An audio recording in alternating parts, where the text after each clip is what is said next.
یہ دوسرا مسئلہ پہلے سے بھی زیادہ اہم ہے.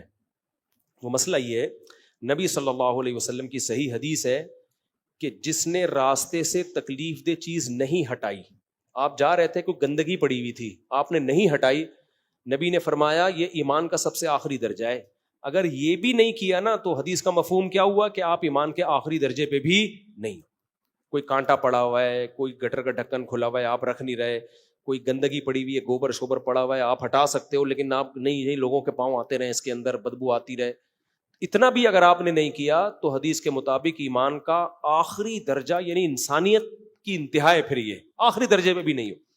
سوچو, جو تکلیف دہ چیز نہیں ہٹاتا وہ مسلمان نہیں ہے, تو وہ کیسے ہو سکتا ہے جو تکلیف دہ چیز پھینکے, جو تکلیف دہ چیز پھینکے گلی محلے میں, اور ایسا پھینکے کہ صرف ایک آدمی کو تکلیف نہیں ہو رہی, پورا محلے کو تکلیف ہو رہی ہے.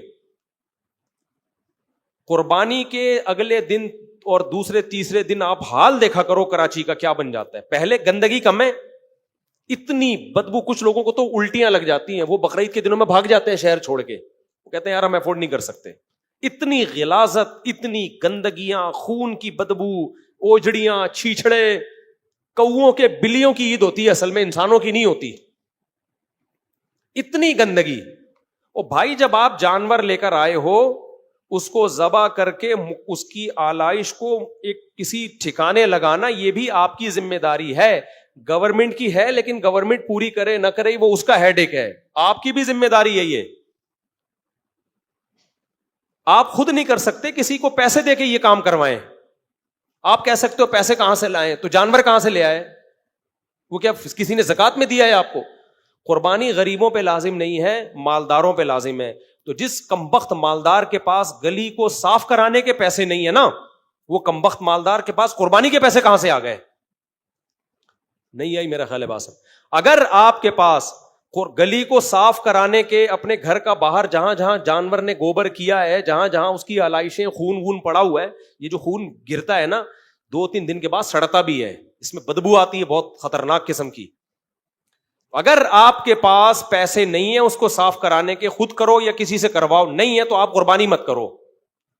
سمجھتے ہو؟ دیکھو میں پچھلے سال اونٹ لے کر, میں شو مارنے کے لیے یہ باتیں نہیں کر رہا, موٹیویشن کے لیے کہہ رہا ہوں. میں اونٹ لے کر آیا تھا پچھلے سال, گلی میں ہم نے نہر کیا اس کو.